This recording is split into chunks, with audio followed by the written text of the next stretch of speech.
Apa itu low back pain? Jadi, low back pain ini adalah suatu nyeri yang terjadi pada punggung bagian bawah.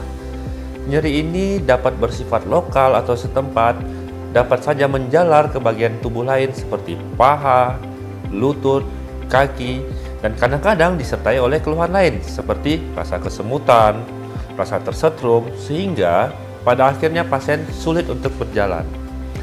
Apa sih yang menyebabkan low back pain ini bisa terjadi? Pertama, penyebab paling sering dari kejadian low back pain itu adalah suatu trauma atau terjatuh. Jadi pasien ini mengalami suatu kecelakaan, dapat berupa kecelakaan bermotor, apapun di tempat kerja.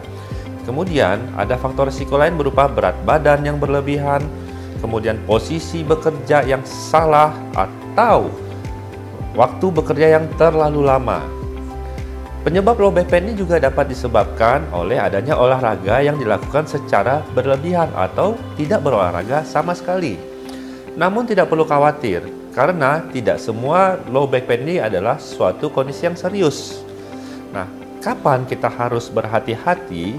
Pertama, kita harus berhati-hati ketika low back pain tadi sudah mengganggu pola tidur Anda, disertai dengan terjadinya penurunan kekuatan otot atau terjadi kelemahan pada ekstremitas atau kaki-kaki, ujung kaki Anda. Harap berhati-hati apabila nyeri tadi semakin memberat, disertai dengan ada gangguan buang air besar, gangguan buang air kecil, bahkan dapat terjadi gangguan fungsi seksual, sehingga pada akhirnya akan mengganggu mobilitas atau cara berjalan Anda.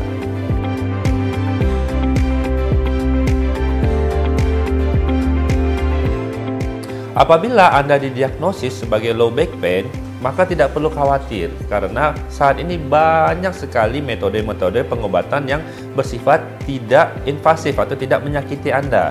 Selalu gunakan metode pengobatan yang termudah, teraman, terupdate, dan tidak berlebihan, sehingga Anda tidak perlu menghabiskan waktu terlalu lama di rumah sakit. Nah, metode-metode ini antara lain adalah, yang pertama, yang paling penting adalah kita harus mencari faktor risiko. Kenapa Anda bisa menderita low back pain? Kemudian, apabila faktor risikonya sudah kita temukan dan kita kendalikan, maka tim dokter dapat saja memberi obat-obatan bantuan. Obat-obatan ini bisa berupa obat-obatan yang Anda minum ataupun yang dibantu oleh tim medis dilakukan injeksi. Kita juga memiliki beberapa metode lain seperti fisioterapi dan beberapa tindakan-tindakan yang sifatnya sedikit invasif atau minimal invasif.